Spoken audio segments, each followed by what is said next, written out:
Now, this Virginia race is pretty interesting. I gave you my initial thoughts on the Virginia race last night, which this guy, Glenn Youngkin, is really taking it to Terry McAuliffe, the Clinton buddy.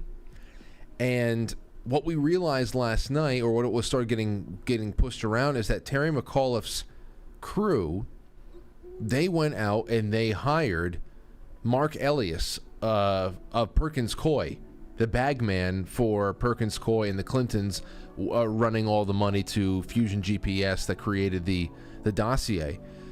So they said, why the hell are they lawyering up with Mark Elias?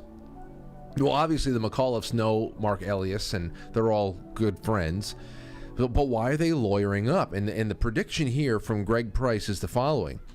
My prediction for the election is that Glenn Youngkin is going to win, Terry McAuliffe is going to sue, and we're all of a sudden going to see Democrats in the media do a complete 180 on their views on challenging the results of elections. Now, this is just so... It makes no... It's hard for me to understand what's going on here because, last night, Rich Barris got in touch with me, Rich Barris of People's Pundit Daily, and he sent me over some of these insights into how much this Glenn Youngkin guy is beating Terry McAuliffe. And I said, what the hell is this? He goes, that's Virginia, brother. And I said, wow, this is a huge margin. It's a huge margin. And I said, listen, I thought that Virginia was hopelessly purple/blue now. And he says, honestly, I did too, Rich said. So I went on to say, and I just wanted to formulate it and consolidate it all for you tonight because I told you what I thought last night. I thought, well, listen, if Terry McAuliffe is down by any amount, I mean, what the hell does it matter? They can always just find the votes. Nothing's really been handled. Nothing's really been done. And it's just so confusing. If McAuliffe wins, then I'm going to wonder who allowed it, or if McAuliffe loses, I guess. If McAuliffe loses, I'm going to wonder who allowed it to happen and for what reason. And then again, why the hiring of Perkins Coie? Why? It kind of looks like he's ready to contest. But they ran this program all across the country that they didn't need anybody to go and contest the election because they just took it. So I guess the other thing was, Trump was just the big hurdle. They were willing to do absolutely anything in their power to get him out of the way, and then they can just leave some things up to chance. I don't know, because Virginia is one of those states. Remember on election night, Matt, Virginia was a state that they called for Biden when Trump still had like 100,000 vote lead.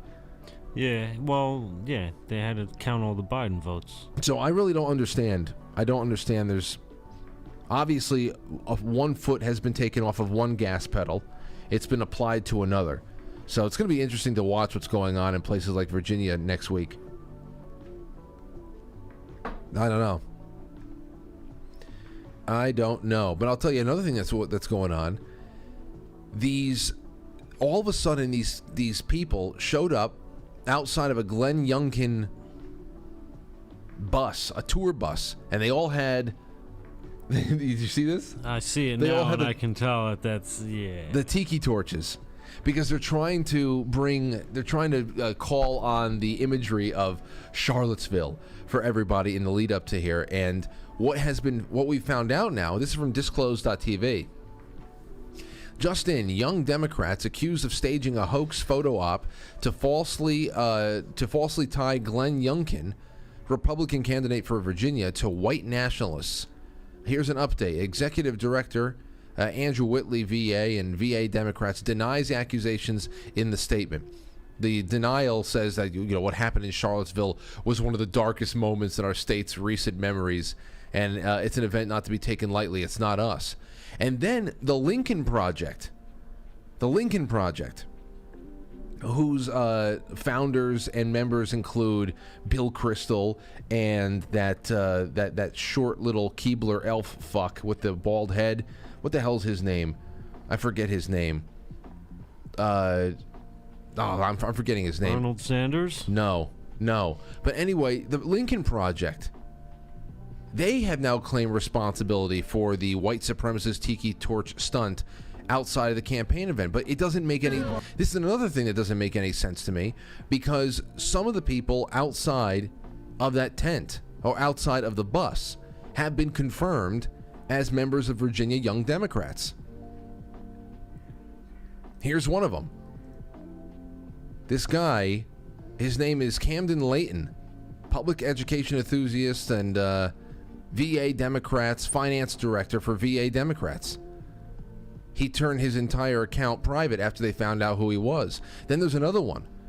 This chick, I think her name is, there she is driving a Democrat bus, and she's been out there. Colleen Wachenfeld, she's another one who put her tweets to private. She, in her Twitter, she says she's with Virginia Democrats. She helped flip Arizona blue for Joe Biden. And then, of course, all of her pronouns. So I don't know why. Obviously, the Lincoln Project, they are Democrats. They are fucking liberals. They're terrible people at the Lincoln Project. They pretend to be like responsible Republican types. But whether or not they are actually involved in organizing this, they went and recruited Democrats who are part of Virginia Democrats. So why did Lincoln Project try to take a dive otherwise? So it's crazy what they're trying to do out there with the hoaxes and everything else. Still a damning photo, because there's a lot of people there that showed up for that fake photo. Very, very well. They have absolutely no appeal anywhere they go. Exactly.